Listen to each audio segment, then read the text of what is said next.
Now, on Thursday, U.S. Secretary of State Mike Pompeo claimed that Iran was behind an attack on two oil tankers in the Gulf of Oman.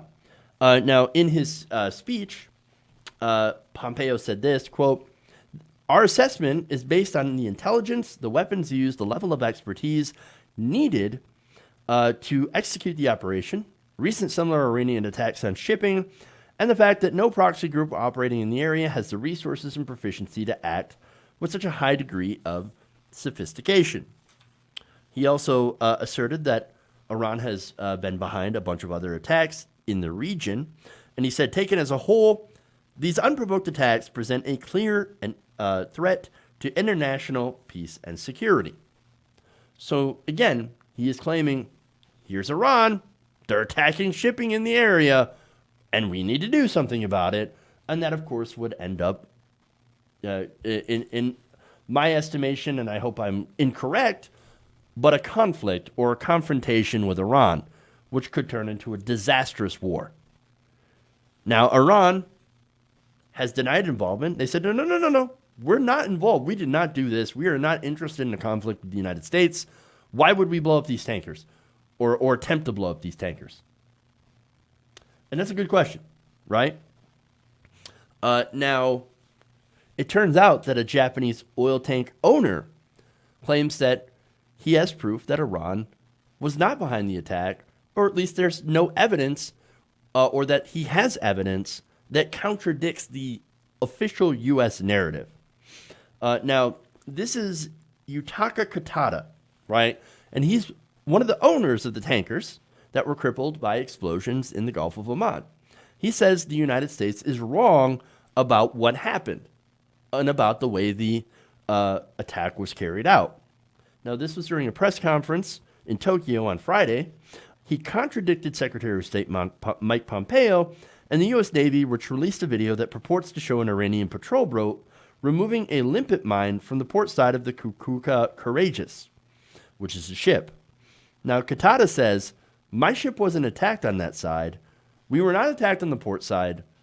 We were attacked from the starboard side by not a mine, but a flying object. Huh. He said, quote, "It seems that something flew towards them. That created the hole is the report I've received," Katada said, according to the Financial Times. "It seems that there was a high chance that they were attacked by a flying object. The impact was well above the water. I don't think it was a torpedo." Now that is interesting. What was the object that hit the tanker? I don't know. It was a flying object. Maybe it was an unidentified flying object. Well, we don't know. We don't know. I'm not saying it was aliens, but it could be. No, seriously, though, it doesn't look like it was the Iranians. I mean, again, the people who owned the ship, who got reports from the people who were on the ship, said, I don't think it was the Iranians. I think it was something else, and we don't know what that something else is, but it was not the Iranians. Well, then I would take that report. I would take that and I would believe that report. What else could it be? Again, if it's Iran says, we didn't do it. We have no interest in doing that. We don't want to start a conflict. And the Japanese who were hit are saying, we don't think it's Iran. Then maybe it wasn't Iran. Maybe it was something else. And maybe with an investigation, we will figure it out. We will find what really happened. Whether it was an accident or whether it was some sort of unexplained thing from somewhere, who knows, right? But we actually have to do the evidence. But right now, Secretary of State Mike Pompeo is saying, oh, no, we don't need evidence. We know it's Iran, and therefore, we're probably going to end up doing something about it. So, again, it could still be Iran. I don't know. I don't know the information, right? But it wouldn't make sense for it to be Iran.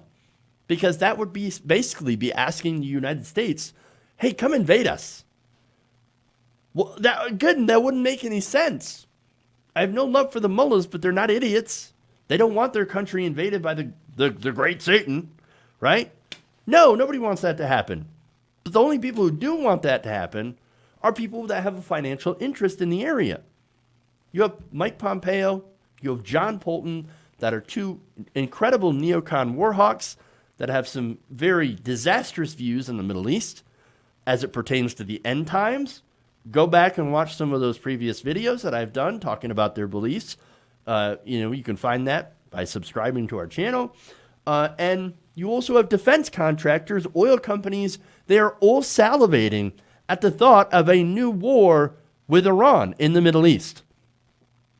And with this administration, with Donald Trump mired so deep in scandal, I am afraid that the president will find any excuse, any reason to jump on, into this bandwagon and to go to war as a distraction. I mean, it worked for President Bush, and I'm afraid it could work for Donald Trump.